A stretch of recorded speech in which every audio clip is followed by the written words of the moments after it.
The little girl's voice cut through the dry Texas air like a blade through silk, soft and devastating all at once, and Lavinia Pritchard felt the words land somewhere deep in her chest where she had long since stopped expecting anything to reach. "Please be our mama." Lavinia stood in the doorway of the Wilcox ranch house, her dress so worn through at the elbows that the morning light showed her skin beneath the fabric, her boots held together by nothing more than stubbornness and dried mud. And the child, this small, fierce, heartbreaking creature with her father's dark eyes and her dead mother's copper hair, was staring up at her with an expression so full of hope that it was almost a cruelty. Charles Wilcox stood 3 paces behind his daughter, his jaw tight, his hat in his hands, and he looked like a man who had been caught doing something shameful, though all he had done was let his daughter speak the truth they had all been circling around for the past 4 days. Lavinia had arrived in Harlan's Creek, Texas, on the afternoon stage from San Antonio with nothing. Not a trunk, not a carpetbag, not a coin to her name. She had a bruise along her jaw that she had not yet managed to explain away, and a folded letter in the pocket of her dress that she clutched like it was the last real thing she owned, because it was. The letter had come from a woman named Constance Perry, who had placed an advertisement in the San Antonio Daily Herald on behalf of her brother, a widowed rancher in Harlan's Creek who needed someone capable and steady to help run his household. The advertisement had not mentioned love. It had not promised anything warm.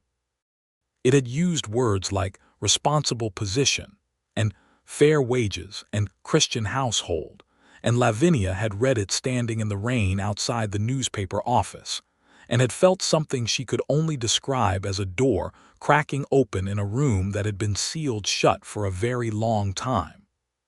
She had written back that same evening, sitting at a table in a boarding house kitchen with a borrowed pen, and she had told something close to the truth. She had not told all of it. She had not mentioned the man in San Antonio, or the promises he had made and broken, or the dark past she was trying to put enough miles between herself and her own survival. She had said she was experienced in managing a household, which was true. She had said she was in good health, which was almost true. She had said she was looking for honest work and a fresh start, and that part was the truest thing she had written in years. The letter from Charles Wilcox's sister had arrived within a fortnight. "Come on the Thursday stage. The position is yours if you suit." She had suited nobody's expectations, arriving the way she did, with the bruise and the empty hands and the look of someone who had outrun something terrible. She had seen it in the eyes of the stagecoach driver when he had helped her down, in the eyes of the woman at the general store who had pointed her toward the road to the Wilcox ranch, and she had expected to see it in Charles Wilcox's eyes too when she finally knocked at his door that first evening. But Charles Wilcox had looked at her for a long, still moment, and then he had stepped back and opened the door wider and said, "You must be Miss Pritchard. Come inside. My daughter will be wanting her supper." That had been 4 days ago. 4 days of learning the rhythms of the Wilcox ranch, of discovering where the dry goods were stored and how the wood stove needed coaxing in the mornings, and how the little girl, whose name was Clara and who had just turned 7 years old, liked her cornbread without too much sweetness and her hair braided before bed each night. 4 days of learning the dangerous, complicated geography of a house still in mourning, a house where the woman who had made it a home had been gone for 2 years, and the absence of her was in every room like a second kind of weather. And now Clara had looked up at her with those eyes and said the thing that undid everything. Lavinia crouched down slowly, so she was at the child's level, and she made herself breathe. The morning was already warm, the kind of late April warmth that in Texas means the summer is not asking permission, and somewhere out past the open door a mockingbird was running through its whole repertoire without pause. "Clara," she said, and her voice was steadier than she felt. "That is about the kindest thing anyone has said to me in a very long while." Clara's chin lifted slightly, encouraged. "Then you will." "I think that is a conversation for grown people to have," Lavinia said carefully, and she heard Charles Wilcox exhale behind her, something between relief and pain. Clara's expression flickered. She was 7 and she understood more than grown people credited her with. She looked at her father, then back at Lavinia, and then she straightened her small shoulders in a gesture so adult it made Lavinia's throat ache. "All right," Clara said, "but I want it known that I asked." She walked past them both and out into the yard toward the chicken coop with the dignity of a much larger person, and Lavinia slowly stood up and turned around and faced Charles Wilcox, and the two of them stood in the doorway of his house with all the unsaid things stacked up between them like cordwood. "I apologize," he said. "I did not instruct her to say that." "I know you did not," Lavinia said. "She is forthright. Her mother was the same." The mention of her mother dropped into the space between them and settled there, and Lavinia watched something move through Charles Wilcox's face, something he had long practiced at controlling but which got away from him in unguarded moments. He was 34 years old, lean and weathered in the way of men who work outdoors in all seasons, with hands that were calloused but careful and eyes that were the deep brown of creek water in late autumn. He was not a man who wasted words or movements, and Lavinia had noticed in 4 days that he was also not a man who lied, which made him rarer than gold in her recent experience. "Mr. Wilcox," she said, because there was no use circling it now that Clara had thrown the whole thing open. "I should tell you something. Miss Pritchard," he said at the same time. They both stopped. He gestured for her to go ahead, the small, courteous gesture of a man raised right. Lavinia took a breath. "I came here under slightly false pretenses," she said. "Not about my capabilities. I can manage this house and I intend to, but I did not tell your sister the whole of my situation, and I think you deserve to know it." He did not rush her. He waited, the way he waited for everything, with a stillness that was not coldness but something more like patience worn into the bone. "The man I was employed by in San Antonio," she said, choosing her words the way you choose your footing on uncertain ground, "was not simply an employer. He had made certain representations to me that I came to understand were false. When I sought to leave his household, he made that difficult." She touched the line of her jaw without meaning to. "I left anyway. I had nothing left to take with me when I went, and I had nowhere particular to go, and your sister's advertisement appeared at the precise moment when I needed a direction. So I took it." Charles Wilcox looked at the bruise on her jaw for a moment that lasted longer than a moment. "Is this man likely to follow you here?" he asked. His voice had not changed in temperature, but something in it had become more precise, more focused, the way a man's voice gets when he is calculating something. "I do not know," she said honestly. "He is the kind of man who likes to win. But Harlan's Creek is far from San Antonio, and I used my full name on the letter to your sister, not the one he knew me by." "What name did he know you by?" "Lavinia Cole. Cole was my married name. My husband died 4 years ago. I went back to Pritchard afterward." She paused. "My husband was a good man. The San Antonio situation was my own foolishness, believing someone who spoke kindly until he did not." Something shifted in Charles Wilcox's expression. Not pity, which she could not have borne, something more like recognition. "There is a rifle above the door and a shotgun in the barn," he said, "and I have 2 ranch hands, Emmett and Lewis, who have been with me 6 years apiece and who I trust completely. If anyone comes to this property with bad intentions, they will not find it easy going." Lavinia looked at him for a moment. "That is not what most men would say in response to what I just told you." "What would most men say?" "Most men would reconsider the arrangement." "I am not most men," Charles Wilcox said simply, and went to put his hat on and start his morning work, and Lavinia stood in the doorway of his house and felt something dangerous and complicated begin to move in her chest. She turned and went inside to make breakfast, because that was what she was here for, and she was going to do it properly. The Wilcox Ranch sat on 320 acres of Texas hill country, which meant cedar and limestone and long yellow grass, and the kind of sky that made a person feel both small and somehow larger than themselves. Charles ran cattle, 240 head that grazed in the lower pastures, and in the cedar-studded hills beyond the creek.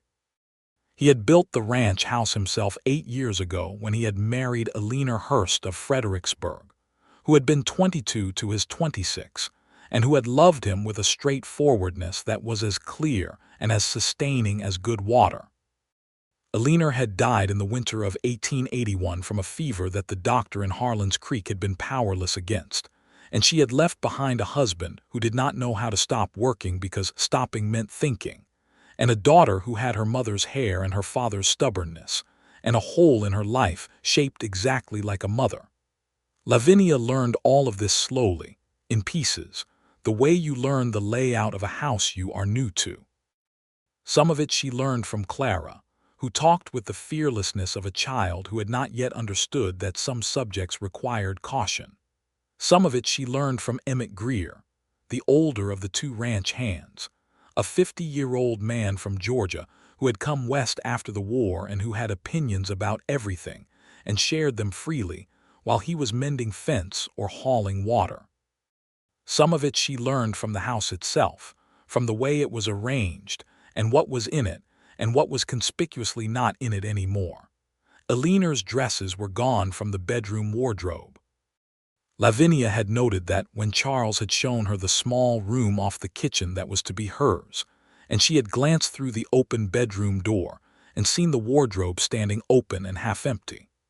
But Alina's good china was still in the cabinet in the parlor, and her Bible was still on the table beside the rocking chair, and her daughter's braided hair ribbons were still done each morning in the way Alina had shown Clara, before Lavinia had arrived to take over the task.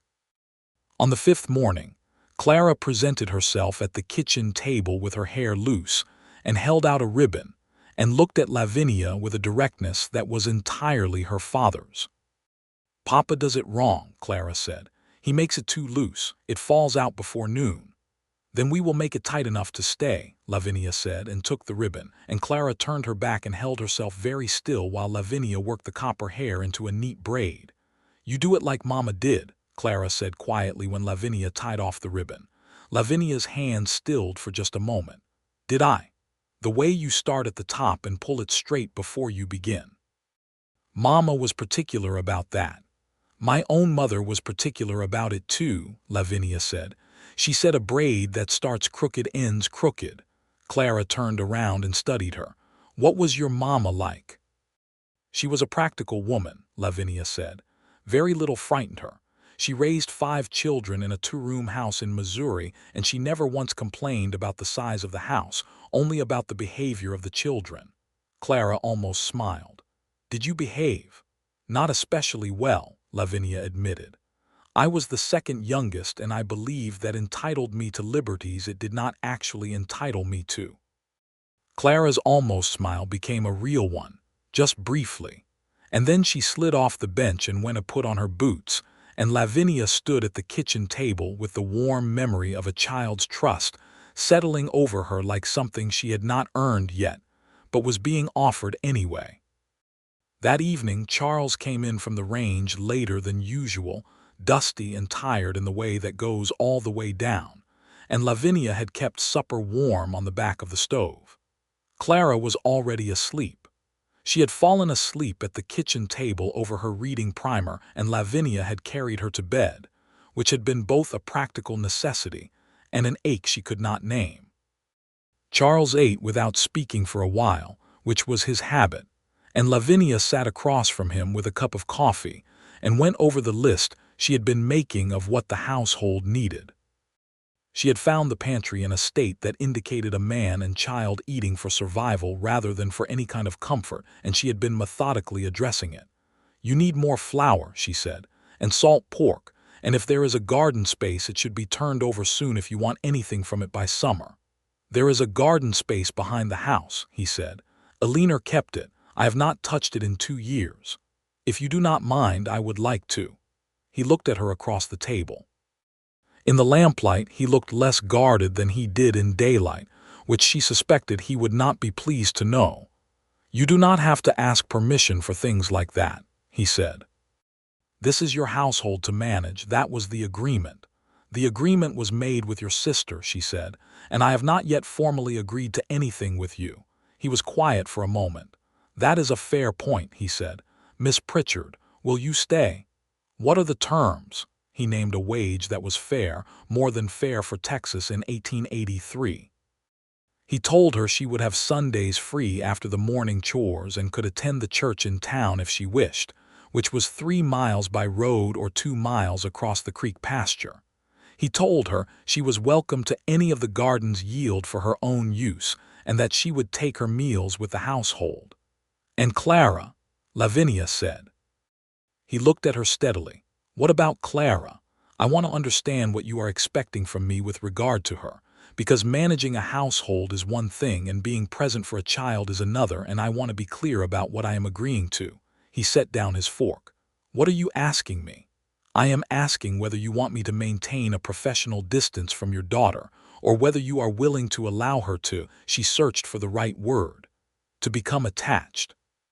The silence that followed was long enough to count heartbeats in. "She is already attached," he said finally. "She has been since the first morning when you put brown sugar in her oatmeal without being asked. Eleanor did that." He paused. "I am not asking you to replace her mother. I am not asking you to be anything other than what you are. But I am also not going to pretend that Clara does not need." He stopped. "Someone," Lavinia said quietly. "Yes," he said. "Someone." She looked at him across the lamplit table in the house that still held the ghost shape of his dead wife's presence. This careful, tired, genuinely good man who was asking her for something he did not know how to ask for directly, and she felt the door in her chest open another inch. "Then I will stay," she said. She did not tell him yet what that cost her to say, how much history she was agreeing to set down by saying it, how many times she had been made promises that preceded disasters. She kept that to herself and let the agreement stand clean and simple and went to wash the supper dishes. The first full week settled into a rhythm that surprised her with its comfort. She was up before dawn, had the stove going and the coffee made before Charles came through for his first cup, and there was something in that quiet pre-dawn hour that felt like the most peaceful part of her day. The Texas spring mornings were extraordinary, the light coming slow and golden over the limestone hills, the cedar trees holding their dark shapes against the brightening sky, the horses in the corral moving through the mist.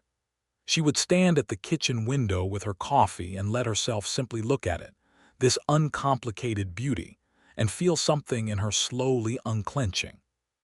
Clara turned out to be a child of considerable intelligence and considerable will, a combination that made her both a delight and a challenge. She had been receiving lessons from the minister's wife in town once a week, which was not enough to satisfy her appetite for information, and Lavinia discovered quite by accident that she had a talent for teaching. She had learned to read young, had always loved it, and she found that explaining things to Clara's sharp and hungry mind was one of the more satisfying occupations she had ever tried. She began supplementing Clara's lessons in the evenings after supper, reading to her from the small shelf of books in the parlor, and then having Clara read back and asking her questions about what the words meant. Charles would sit in the corner of the parlor in the evenings working at his accounts or mending leather or simply being still, and Lavinia was aware of him listening even when he appeared to be entirely absorbed in his own work. On the 8th evening he said, without looking up from his accounts, "She read a full page without stopping yesterday. She has never done that before." "She is ready for harder texts," Lavinia said. "She has been through the easy ones twice already. What she needs is something that challenges her more."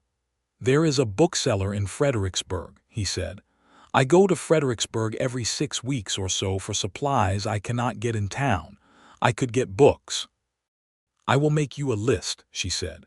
He looked up from his accounts then and looked at her across the room where she was sitting with Clara's primer open in her lap, and she saw something in his face that she did not try to name, only filed carefully away.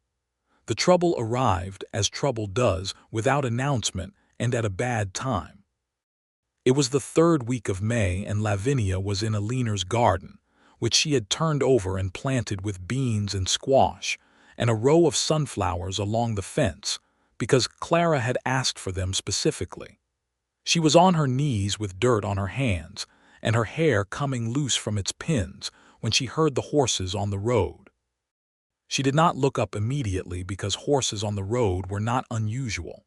She looked up when she heard the riders stop, and then she felt the cold drop of her stomach because she recognized one of the horses, a big gray thoroughbred that was conspicuous in any county. The man on the gray was not the man she had feared most, but he was the man's creature, which was nearly as bad.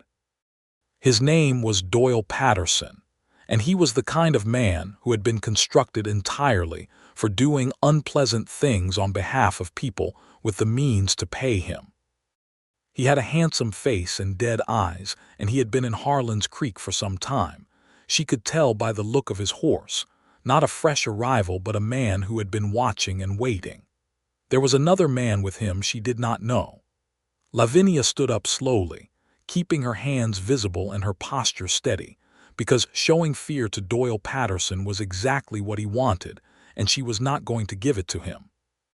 "Miss Pritchard," he said, and his voice was the same as she remembered, pleasant in a way that meant nothing. "Or Mrs. Cole, I was never sure what to call you." "Miss Pritchard is correct," she said. "Mr. Alderman sends his regards." The name landed like a stone dropped into still water with rings spreading outward in all directions. Warren Alderman, the San Antonio situation, the man who had made representations that proved false, which was a very polite way to describe what he had actually done. "I have nothing to say to Mr. Alderman," she said. "That is unfortunate," Doyle Patterson said, "because he has quite a lot to say to you, regarding certain documents." Lavinia felt the cold spread from her stomach outward. "I do not know what documents you mean." "Miss Pritchard," Patterson's pleasant voice did not change. "You know exactly what documents, Mr. Alderman would very much like them returned, along with your own person back to San Antonio, where there are several matters requiring your attention." "I am employed here," she said. "I am not going back to San Antonio." Patterson looked at the garden at the house, at the ranch spreading out around them in its ordinary working afternoon, and his expression was the expression of a man making a calculation. "Lovely spread," he said. "Would be a shame if something happened to it." Before Lavinia could respond, she heard the sound of boots on the porch, and Charles Wilcox came around the corner of the house with a rifle in his hands, not raised and not aimed, but present and entirely clear in its meaning. "Afternoon," he said, and his voice was completely level. "Is there something I can help you with?" Doyle Patterson looked at the rifle and then at Charles and then performed a small, internal recalibration that Lavinia could see happening on his face. "Just visiting," Patterson said. "This is private property," Charles said. "The visiting is done." Patterson looked at Lavinia one more time, a long, deliberate look that was not a look but a message, and then he turned his horse and rode back down the road, the unknown man following, and they disappeared in the dust of the road toward town. Charles lowered the rifle. He looked at Lavinia, and his face had a question in it that he was choosing not to ask immediately, which was such an entirely him thing to do that she felt something warm move through the cold. "Inside," he said, not unkindly, and she wiped the dirt from her hands on her apron and followed him in. She told him everything. She sat at the kitchen table and told him all of it, the full story she had been holding back, because it was obvious that half-truths were a luxury she could no longer afford. Warren Alderman was a businessman in San Antonio with interests in land and in certain commercial ventures that were not entirely legal. He was charming and he was generous to a point, and he had employed Lavinia as his housekeeper 2 years after her husband's death, when she had been 26 years old and very nearly broke and grateful for any respectable position. Over the course of a year he had shifted from employer to something else, gradually, the way something changes when you are not watching closely enough. He had made her believe he intended to marry her. She had believed him because she had needed to believe someone, which she acknowledged now was her own foolishness.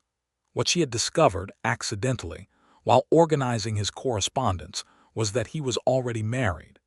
had been married for 11 years to a woman in Houston who was simply never mentioned. That had been the first betrayal, large enough on its own, but it was not the most dangerous piece. In the same correspondence, she had discovered documents relating to a land fraud scheme involving falsified survey records and forged deeds affecting several families in Bixar County. She had not understood what she was looking at immediately. When she had understood, she had copied certain of the documents and taken those copies with her when she fled. "The copies," Charles said. "They are hidden," she said. "I was not sure what to do with them. I was not sure who I could trust." "You have been carrying a secret that a man was willing to send thugs across 200 miles to recover." "Yes," she said. He was quiet for a moment. Then, "Do you know what the documents actually prove?" "Land fraud involving at least 4 families and possibly a federal land grant. The surveyor who falsified the records is named in correspondence to aldermen. There is also a letter that implicates the county land commissioner." Charles put his elbows on the table and pressed his hands together in front of his mouth, thinking. "There is a federal marshal stationed in Fredericksburg," he said. "Name of Hargrove. He came through here last fall regarding a horse theft case. He is a trustworthy man." "If I go to a federal marshal with this, alderman will know exactly where I am," Lavinia said. "He will know I have taken the documents to an authority. He will have to act quickly, and he is not a careful man when he is frightened." "Then we act first," Charles said, "and quickly." The "we" was not something she had expected. She looked at him and found him entirely serious. "This is not your trouble," she said. "It arrived at my gate," he said. "That makes it my trouble." And beyond that, he stopped for a moment, seeming to consider. "You are under my roof. That means something to me." The way he said it was plain and without decoration, and it settled in her chest with a weight that was not heaviness but anchor. "Emmett," he called toward the back door, where the ranch hand had appeared with the instinctive timing of a man who knew when he was needed. "Boss," Emmett said, "ride to town. I need to send a wire to Fredericksburg." The next 48 hours were tense in the way that a held breath is tense. Doyle Patterson and his companion were seen in town, staying at the hotel, asking questions according to what Emmett learned in his very natural way of learning things, which involved sitting at the bar of the Harlan's Creek Saloon and saying very little while other people said a great deal. Clara knew something was wrong with the precise accuracy of children, who feel the emotional temperature of a household the way adults feel the weather. She was unusually quiet, and she stayed close to Lavinia in a way that was both a comfort and an additional layer of responsibility on Lavinia's already weighted shoulders. On the second evening, when Charles had gone to check the south fence line with Lewis, Clara appeared at Lavinia's side in the kitchen and took her hand and held it. Lavinia looked down at her. "What is it? Are you going to have to leave?" Clara asked. The question was so direct and so afraid underneath its directness that Lavinia crouched down and held the child's face in both her hands. "I am not going to leave if I can help it," she said. "I want to stay here. I want to stay with you and your papa, but there are some complicated matters that need to be sorted out first." "The men on the road," Clara said. "I saw them from my window." "Yes, Papa had his rifle." "He did." "Papa is not frightened of most things," Clara said, and then, with the logic of a 7-year-old, "So if he got his rifle, those men must be bad men." "They are the kind of men who work for a bad man," Lavinia said carefully. "But your papa is dealing with it." "Are you?" Clara asked. Lavinia looked at her. "Am I what? Dealing with it too? Because you seem like the kind of person who would help deal with things, not just wait." Lavinia nearly smiled despite everything. "Yes," she said. "I am dealing with it too." Clara appeared satisfied with this and went back to her reading, and Lavinia stood up and went back to her planning because Clara was entirely right. She was not the kind of person to simply wait. The wire to Fredericksburg reached Marshal Hargrove, and he arrived in Harlan's Creek 2 days later, which was faster than anyone had expected, and spoke well of the man. He came alone and without announcement, which was also well considered, and Charles brought him to the ranch by the long way around, through the creek pasture and up the back slope, so that no one watching the road would have seen him come. Hargrove was a compact, deliberate man of about 50, with the face of someone who had spent a career separating truth from invention and had gotten good at it. He sat at the kitchen table across from Lavinia, and she laid out what she had, both her story and the copied documents, and he read through them with the focused attention of someone who already understood the landscape of corruption in Bixar County and was not entirely surprised by what he was seeing. "Alderman has been on the edge of our attention for 2 years," he said when he was done. "We did not have what you have here." He looked at her.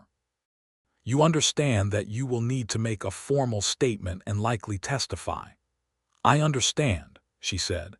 "You also understand that the moment Patterson knows you have made a statement to federal authority, the situation becomes more urgent."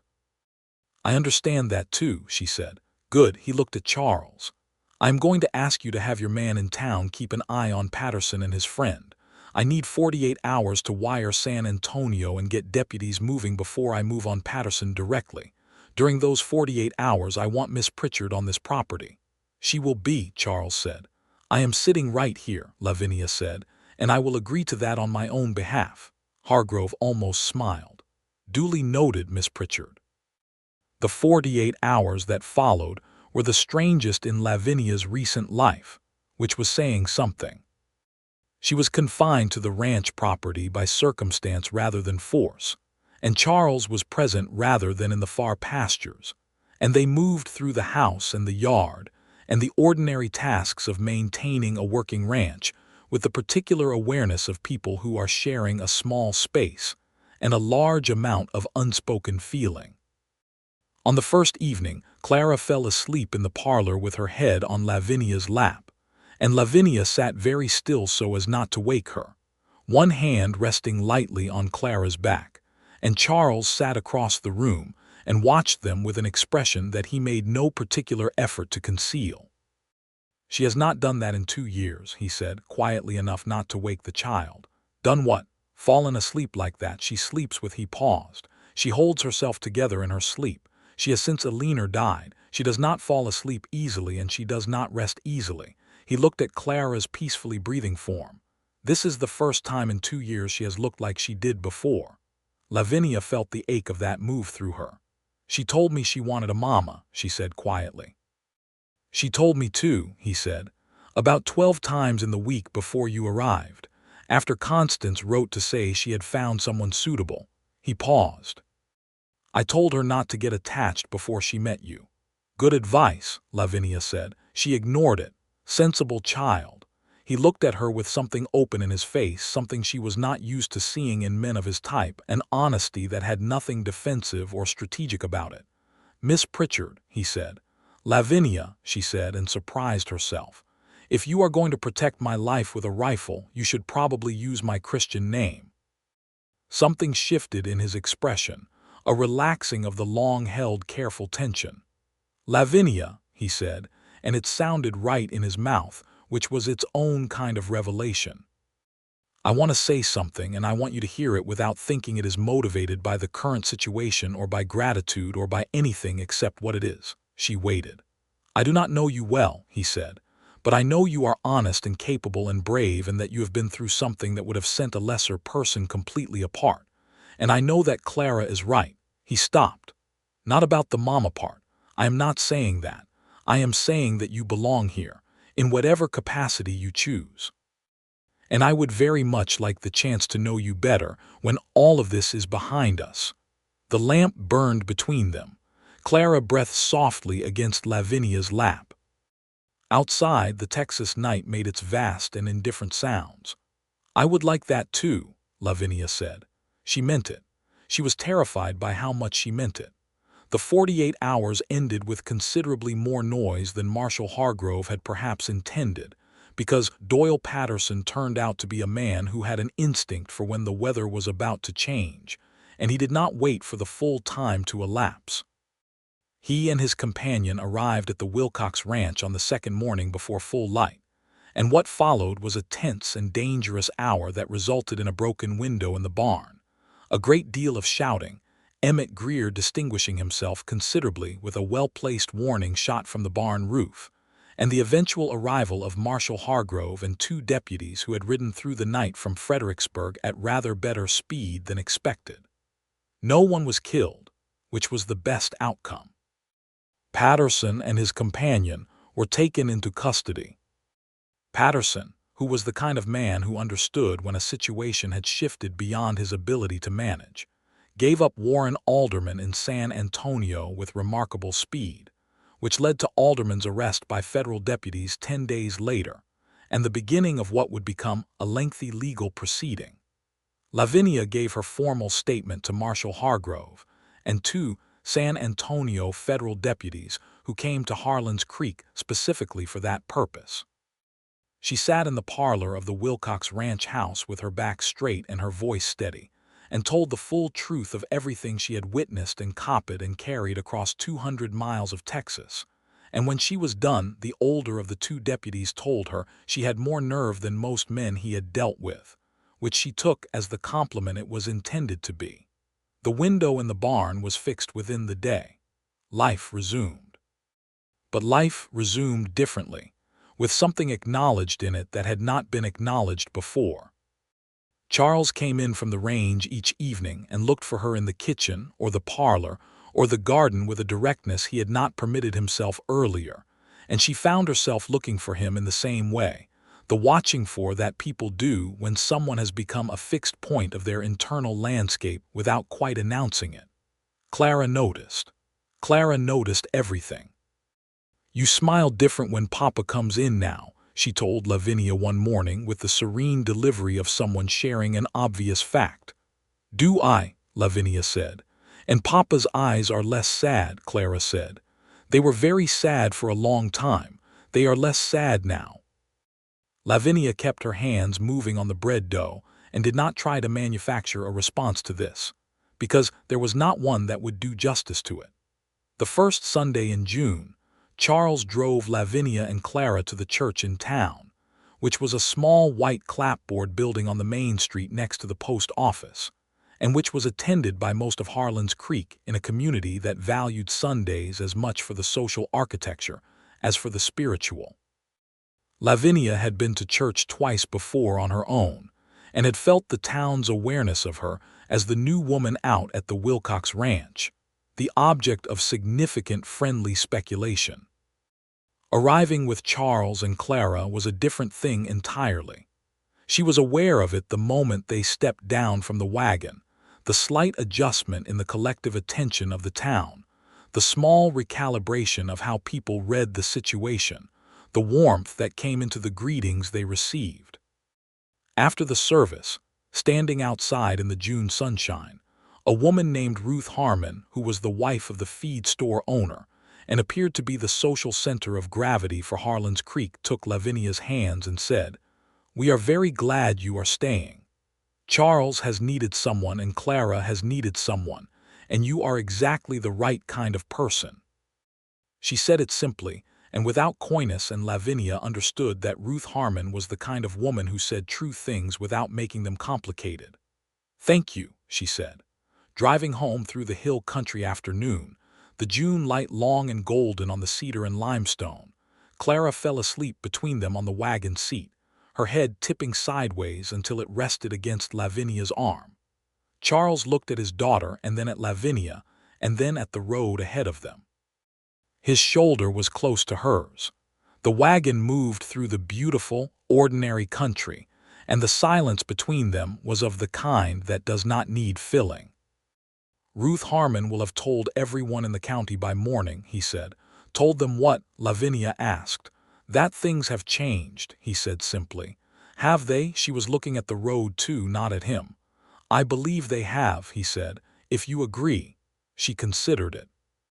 The road curved through a stand of cedar and came out into open pasture, the sky enormous above them, and she thought about everything she had set down when she came here, everything she was trying to leave behind, and whether she was ready to put her weight on something new without flinching. "I agree," she said. He reached across the sleeping child between them and took her hand carefully in both of his, and held it, And that was the whole of it, but it was enough. It was more than enough. It was the first thing in a long time that felt like something that would hold. That evening after Clara was in bed, they sat on the porch in the cooling air and talked for 2 hours in the way they had not yet allowed themselves to, fully and without agenda, telling each other the real things about their lives. Charles told her about Alina, not the carefully managed grief version he had been presenting to the world for 2 years, but the real version, the way he had loved her, and how her death had felt like losing his internal compass, and how he had been navigating by dead reckoning ever since. He told her that he had thought for a long time that wanting someone again was a betrayal of what he and Alina had had, and that he had only recently understood that Alina would have found this reasoning deeply foolish. She was not the kind of woman who wanted people to stop living on her behalf, he said. She would have found that an insult to everything she valued.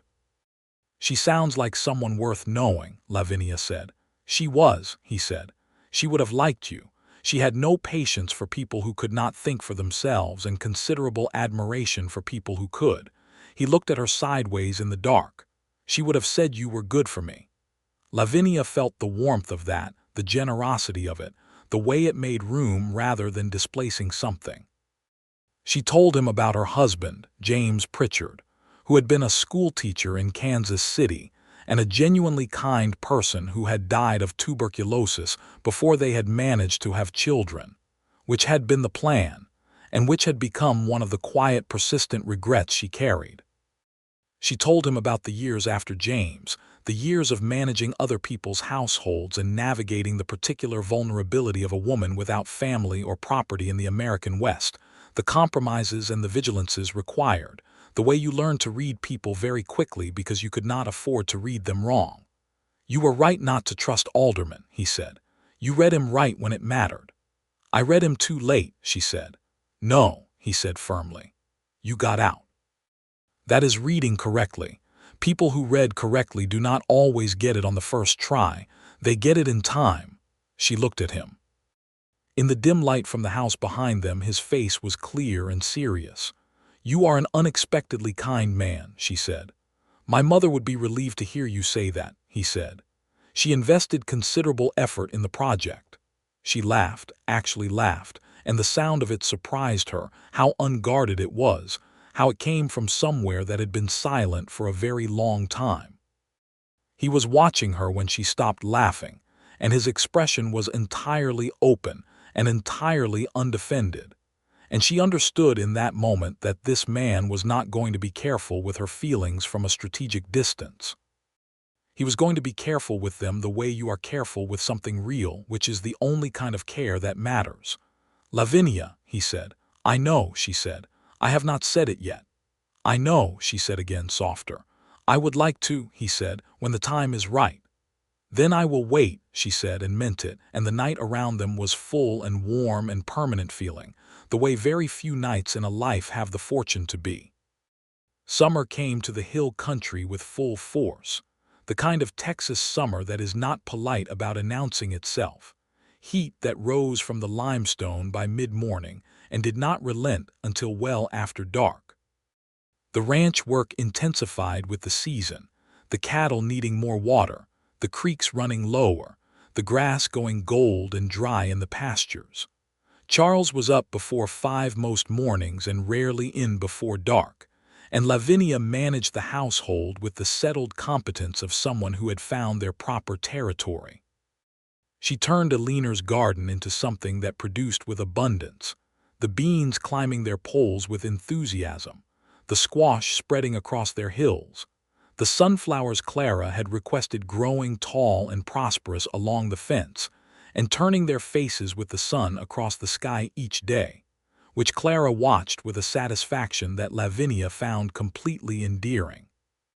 She wrote to her sister in Missouri, who was the only family member she remained close to, and told her something of the situation, enough for her sister to read the truth of it beneath the careful words, because her sister had always been able to read her.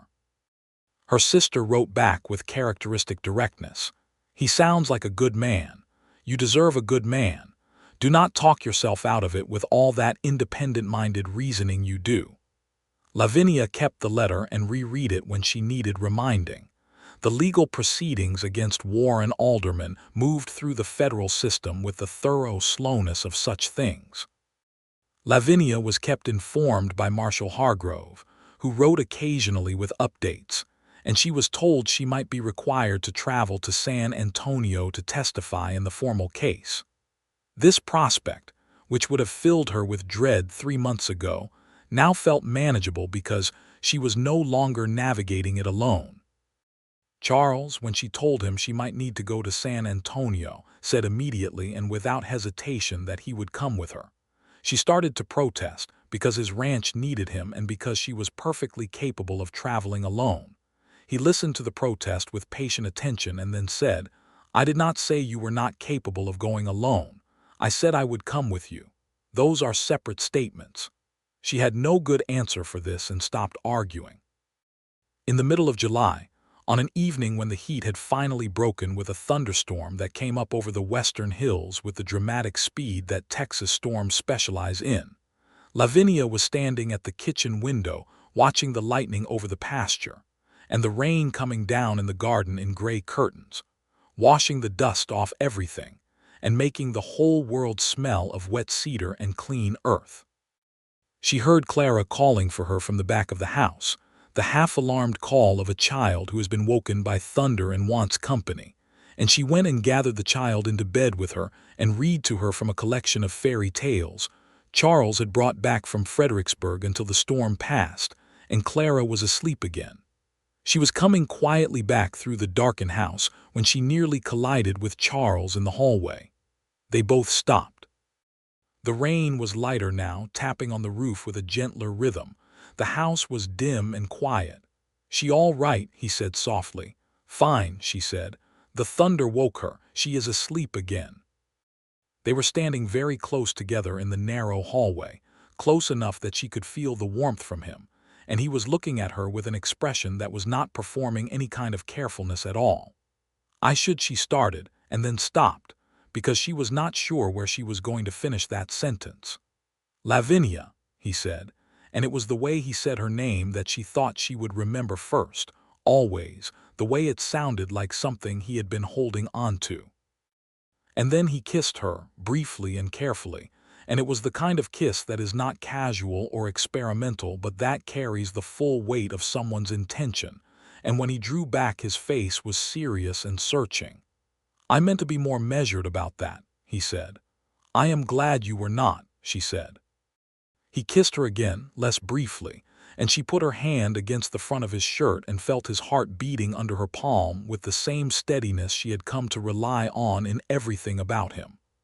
"I love you," he said against her hair. "That is what I was waiting to say."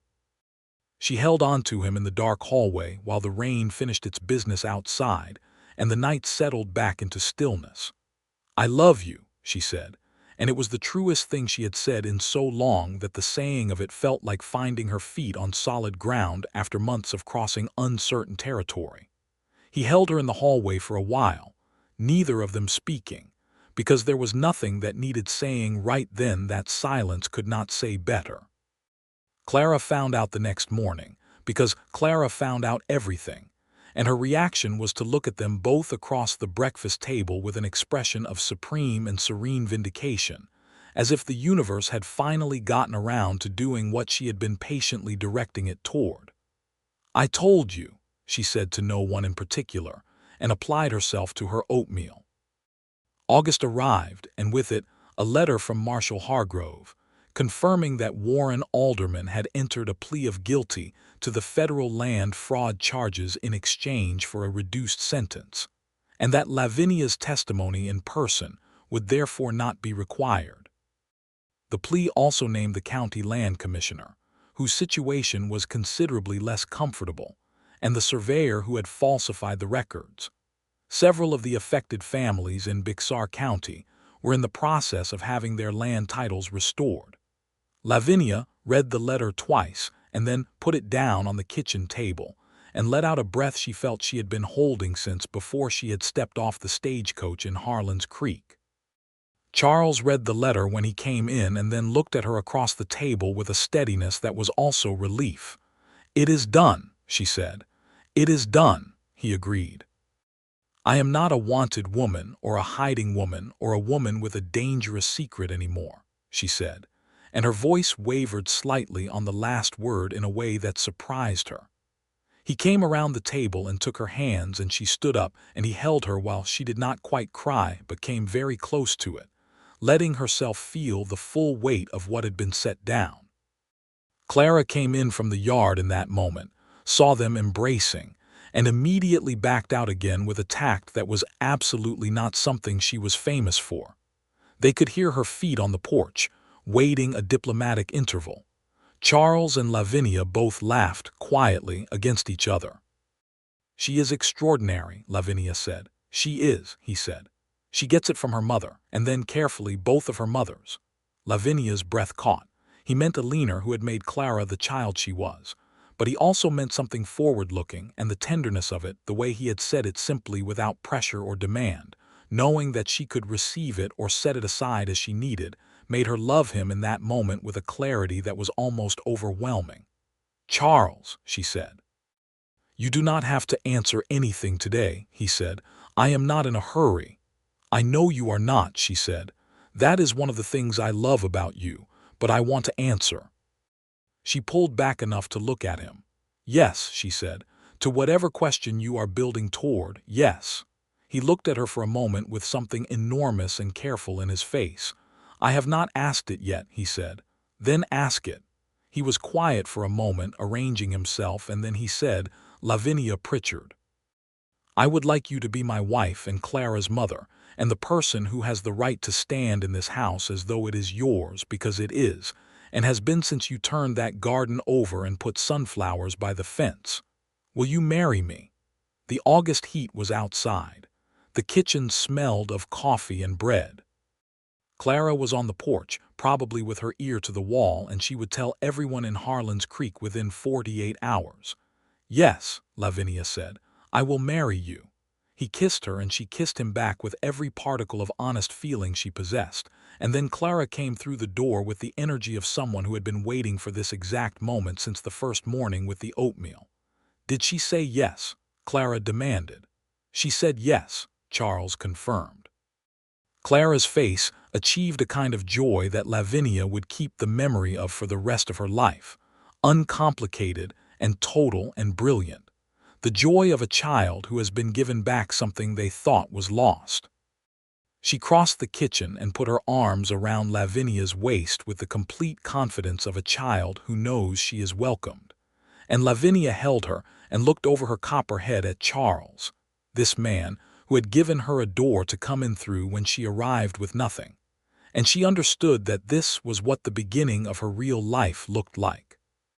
They were married in September, on a Saturday, in the white clapboard church on the main street of Harlan's Creek, with the whole town in attendance, because in a town that size nothing is private and everything is celebrated. Ruth Harmon organized the reception supper in the church yard with the thoroughness of a military campaign, and Emmett Greer cried openly and without embarrassment, which endeared him to Lavinia permanently. Clara stood beside Lavinia during the ceremony in the new dress Ruth Harmon had helped her sew, blue wool with white trim that Clara had chosen herself, and she held Lavinia's hand with an earnest grip and watched the whole proceeding with such concentrated attention that Reverend McAllister lost his place once and had to find it again. When the minister asked who gave this woman in marriage and there was the predictable pause, Clara said clearly, before anyone else could speak, "We do," meaning herself and her father, and the church filled with a warm laughter that was not at anyone's expense, but rather the sound of people in the presence of something genuinely good. Charles put the ring on Lavinia's finger, a simple gold band that had been his grandmother's, and she felt the weight of it settle like something that had always been meant to be there. And when he kissed her, she kissed him back in front of the whole of Harlan's Creek without reservation or embarrassment, and there was another warm sound from the congregation. Outside in the September sunshine, in the churchyard full of people who had brought food and goodwill, and the authentic warmth of a community that genuinely wanted good things for its members, Lavinia stood between her husband and her daughter and felt, for the first time in years, entirely safe. Not safe in the sense of danger having passed, though that was also true. Safe in the deeper sense, the sense of being known and chosen and held, of having a place in the world that was yours not by default or necessity, but by love. Her sister came from Missouri for the wedding, arriving on the Thursday stage with a trunk and opinions, and a warmth that matched Lavinia's own and manifested itself immediately in a close alliance with Clara, the two of them thick as thieves within 4 hours of meeting. Her sister approved of Charles with a directness that Lavinia had expected, and which Charles received with the steady good humor that was his particular gift. "You are better than I hoped," her sister told him, which was the highest compliment she gave anyone. "I hope to keep earning that," he said. Her sister looked at Lavinia and nodded with the satisfaction of someone whose advice has been followed and has produced the predicted results. That night after the wedding, after the supper and the dancing in the churchyard and the long drive home through the hill country September night, with the stars enormous overhead and Clara asleep between them on the wagon seat again, because some things are consistent, and some of them are perfect. After Charles carried Clara to bed, and Lavinia tucked her in and kissed her forehead and the child murmured something indistinct and happy in her sleep, they stood in the doorway of their room, which was now fully and honestly their room, and looked at each other with the quiet joy of people who have arrived somewhere they were trying to reach. "Mrs. Wilcox," he said. "That is me," she said. "Is," he said, with a satisfaction that was both tender and entirely male, and she laughed and let him pull her into the room. Autumn came to the hill country with its particular gold, the oak trees turning, the mornings crisp and clear, the whole landscape tilted toward something beautiful and bittersweet. Lavinia moved through the days of her new life with the attention of someone who knows that happiness is not a permanent state but a practice, something you choose and maintain and do not take for granted. She and Clara worked on the garden as it wound down for the season, harvesting the last of the beans and squash, saving seeds for the following year, turning the soil over to rest. Clara narrated the entire process with the running commentary of someone who has entirely accepted their place in the work, which is to say someone who has found their home. She was growing, Clara, in both the physical and some less tangible sense. She was less brittle, less contained in that careful way that children who are protecting themselves can be.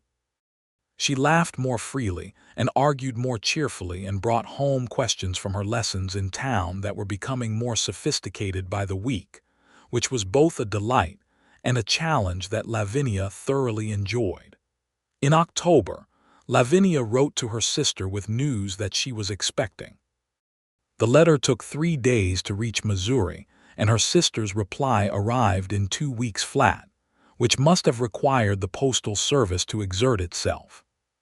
She told Charles one evening in the parlor, simply and without ceremony, because he was not a man who needed ceremony for important things, and the expression on his face moved through several stages in the space of a few seconds.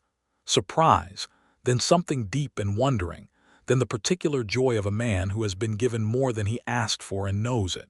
He held her face in his hands and looked at her for a long moment without speaking. "Are you well?" he said.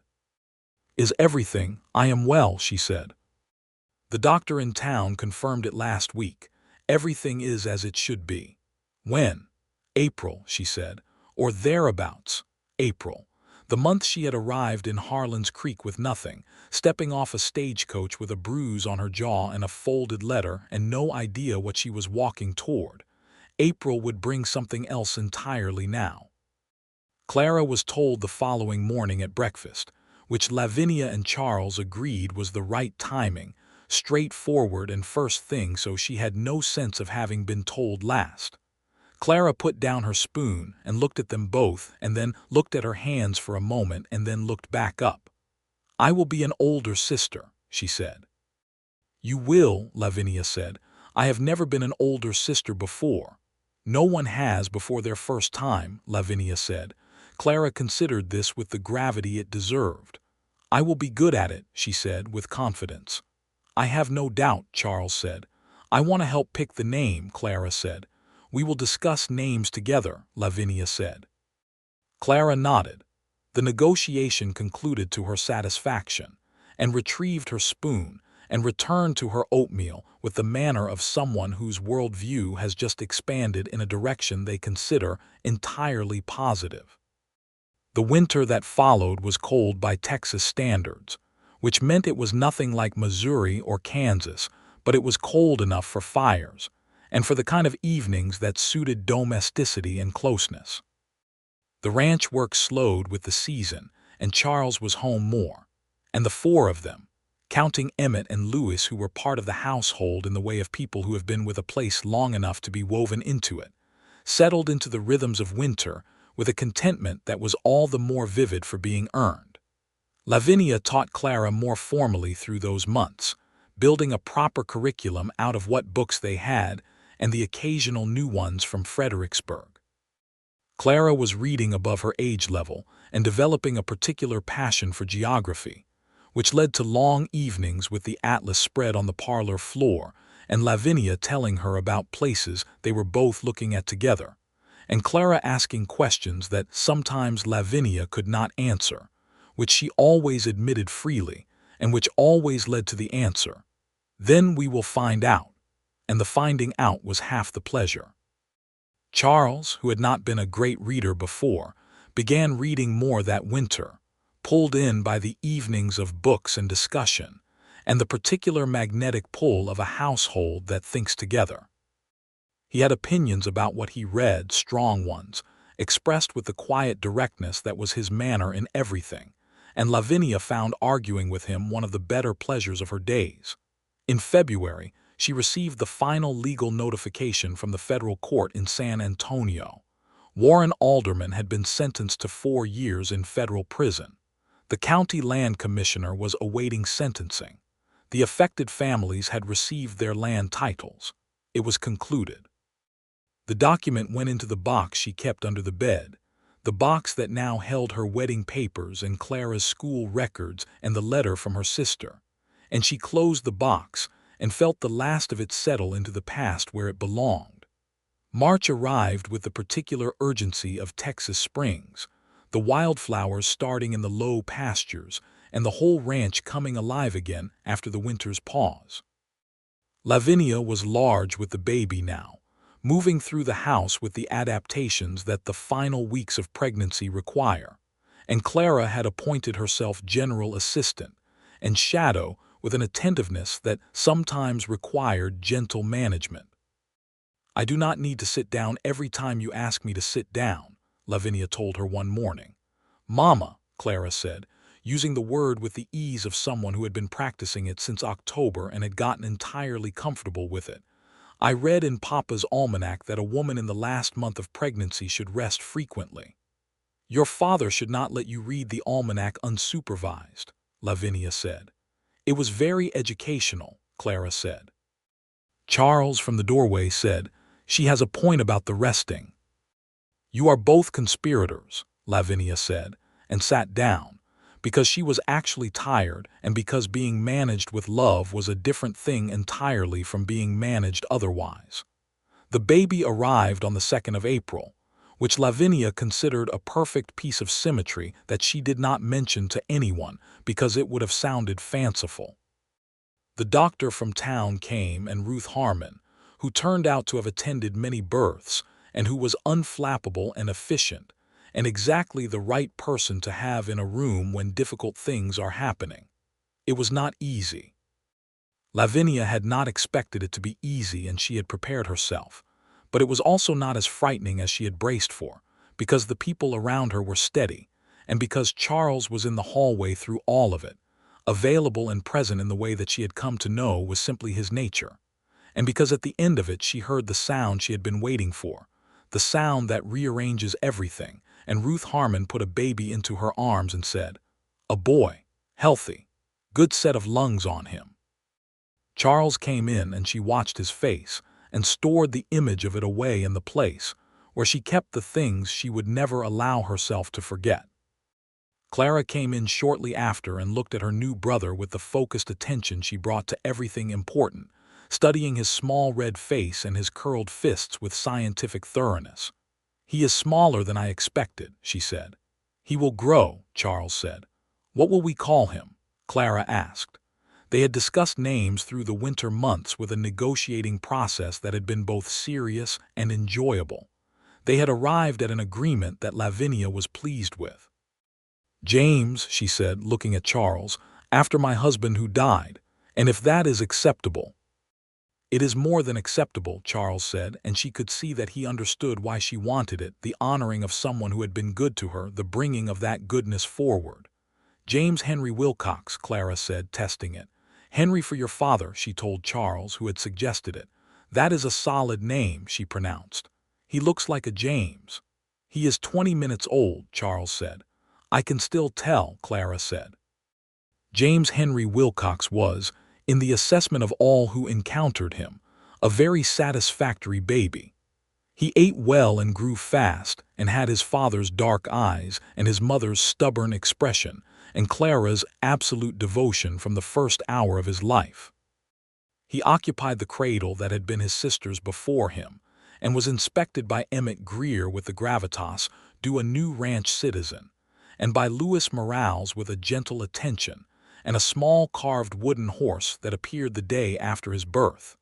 Made, it turned out, by Louis himself, whose woodworking skill was another thing the ranch contained that Lavinia had been continually discovering. The spring deepened around them, and the baby grew, and the ranch filled up with the particular noise of a household that is fully alive. Voices and boots and the baby's different cries that Lavinia learned to parse the way she had learned to parse the morning weather, and Clara's reading out loud in the parlor, and Charles singing to himself in the barn in a voice he did not know she could hear, not well but happily, which she loved more than a trained voice. On an evening in May, when James was 6 weeks old and asleep in the cradle, and Clara was doing her lessons at the kitchen table, and Charles had come in from the range and was washing up at the pump in the yard, Lavinia stood at the kitchen window and looked out at the hill country evening. The light was doing that thing it does in May in Texas, going gold and long and slow, the cedar hills holding their dark shapes against the sky, the mockingbird in the yard running through his repertoire. She had arrived in this town with nothing. She had stepped off a stagecoach with a bruised jaw and empty hands and a letter in her pocket, and she had been afraid, and she had kept walking anyway, because what else is there to do but keep walking and see what the road brings? What the road had brought was this kitchen, this evening light, this man in the yard drying his hands on his shirt and looking up and catching her eye through the window and nodding at her with the small, complete nod of a person for whom you are the fixed point of their world. This girl at the table with her head bent over her books, this child who had looked up at a stranger one April morning and asked, without embarrassment or strategy, for the thing she needed. This baby in the next room who had arrived in April and made everything larger. She had arrived with nothing. She had been given everything. Charles came in and stood behind her at the window and put his hands on her shoulders and looked out at the evening with her. "What are you thinking?" he said. "I am thinking about what a strange road it was," she said, "to get here." "Strange roads sometimes go to the right places," he said. She leaned back against him and he held her, and the light moved across the Texas hills in its slow, unhurried way, and the mockingbird sang, and Clara's pencil scratched across the paper at the kitchen table, and James breathed in his cradle in the next room with the perfect, unconcerned breathing of new life, and Lavinia Wilcox held onto all of it with both hands and let herself, finally and entirely, stay. In the months that followed the spring of 1884, the Wilcox Ranch became something of a gathering place, in the natural way of houses that have warmth in them and welcome at the door. Ruth Harmon came regularly, and the minister and his wife, and families from the surrounding properties who had been cautiously warm before and were now simply warm. Lavinia had a gift for making people feel that a table she had set was one they belonged at, and the Sunday dinners that began as an occasional thing became a standing institution that gave the whole neighborhood something to count on. Clara thrived. She grew 4 inches in the year following James's birth, and grew into her intelligence in ways that became increasingly impressive and required increasingly sophisticated engagement. Lavinia wrote to a school in Fredericksburg that offered classes for girls above the common level, and the response was promising. And Charles drove Clara to visit in the autumn, and Clara came home with bright eyes and a very long list of what she intended to learn there. "We would miss her terribly," Lavinia said that evening after Clara was in bed. "We would," Charles agreed. "But she is going to be someone remarkable, and we owe her the tools for it." "Your wife taught her to read beyond grade level," Lavinia said, "and your wife feels entitled to credit for the remarkableness." Charles smiled at her across the supper table with the full warmth of it. "My wife is entitled to credit for a great deal," he said.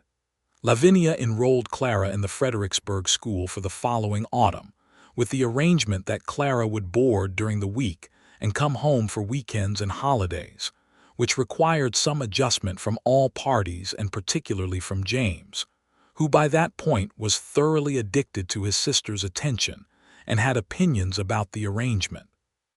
Clara handled the departure with characteristic composure, and the first weekend home she arrived off the stage with 3 new books and 3 weeks' worth of accumulated information that she delivered to the household at dinner in a continuous stream. James listened with his finger in his mouth and his large dark eyes on his sister's face as though she was reading from the most interesting book in existence. "He missed you," Lavinia said. "I know," Clara said, and picked him up and held him, and he put his face against her neck with the complete trust of a small person whose world is reliable. That Christmas was the fullest one Lavinia had ever known. Her sister came from Missouri again, and Charles's sister Constance and her husband came from the north, and the house held all of them without strain, because it was the kind of house that expanded to fit the life it was asked to hold. Constance, who had placed the advertisement that had brought Lavinia here, sat with her on the porch on Christmas afternoon when the day had softened to a mild and golden warmth, and said, "I am very glad I wrote that advertisement." "So am I," Lavinia said. "He was so lost," Constance said. "After a leaner. He did not show it, you understand, because he never shows things. But he was lost in the way that men are lost when they have been navigating by someone, and then that person is gone." "He found his way," Lavinia said. "You found each other," Constance said. "There is a difference." Lavinia thought about that, about the equal truth of it, how she had been as lost as he was in different ways, and how the finding had been mutual, each of them a landmark for the other. "Clara asked me to be her mama," she said. "That first morning I had been here 4 days. Constance laughed softly. "That sounds like Clara." "It was the most terrifying and the most moving thing anyone had ever said to me," Lavinia said. "What did you do?" "I crouched down and told her it was a conversation for grown people," Lavinia said. "And she said she wanted it known that she had asked, and then she went to feed the chickens with the dignity of a judge."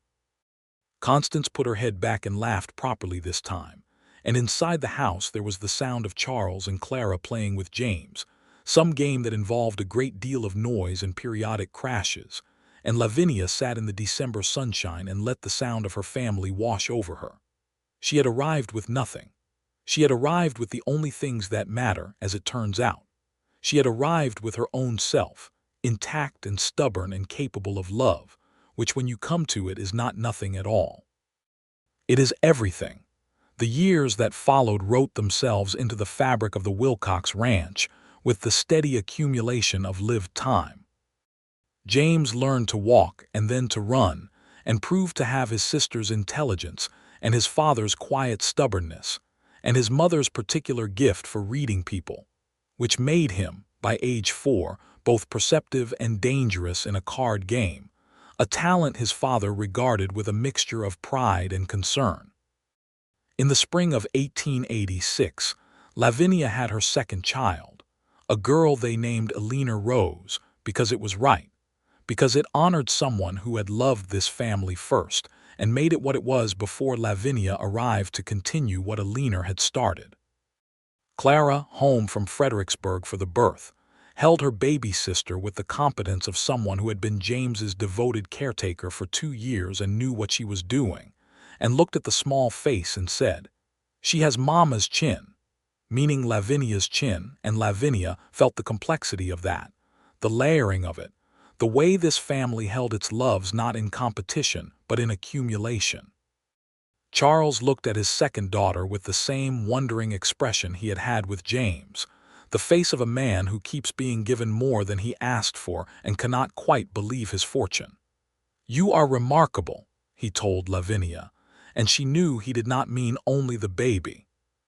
"We are remarkable," she said, and he smiled at that, the same smile she had been learning the geography of for 3 years now, the one that started in his eyes and reached his mouth slowly, the one that was entirely for her.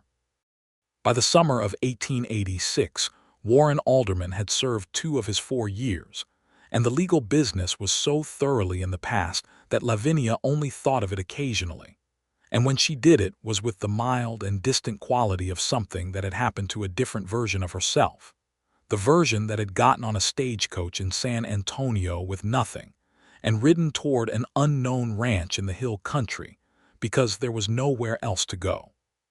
She thought sometimes, with something that was not quite gratitude but was its neighbor, about how narrow the margin had been.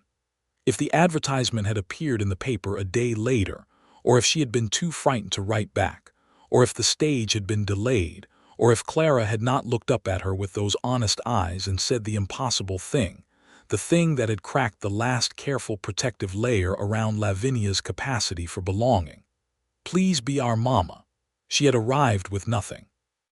And she had been offered everything, by a child brave enough to ask for it and a man good enough to stand by while the asking happened, his hat in his hands, not rushing and not retreating, just present in the way that turned out to be exactly what she had needed all along. On a September morning that was cool and clear, with the hills going gold again the way they did each fall, Lavinia stood in the kitchen of the Wilcox ranch house and listened to the sounds of her house around her. James and Alina were still sleeping. Clara was home for the weekend, and she could hear her moving around in the small room that was always hers, the particular sound of Clara getting ready with organized purpose. Charles had already gone out to the barn, but she could see him through the kitchen window, moving between the corral and the barn door in the early light, the comfortable and beloved shape of him in the morning. She put the coffee on. She made up the stove. She stood at the window and looked at the hill country morning and felt the full, uncomplicated, undefended weight of her life. It was enough. It was more than enough. It was the kind of life that a person arrives at by the strangest roads, the ones that go through loss and fear and bad choices and worse luck. And then one day you step off a stagecoach in a small Texas town with a bruise on your jaw and empty hands and a desperate hope in your pocket. And the road turns out to have been going here all along. Clara appeared in the kitchen doorway, fully dressed and braided and carrying a book from her school bag that she wanted to discuss at breakfast. "Good morning," Lavinia said. "Good morning, Mama," Clara said, with the ease of someone for whom the word has been natural for 3 years and will be natural for the rest of her life. And Lavinia poured the coffee and Clara sat at the table and the morning opened around them, ordinary and extraordinary, permanent and perfect, theirs.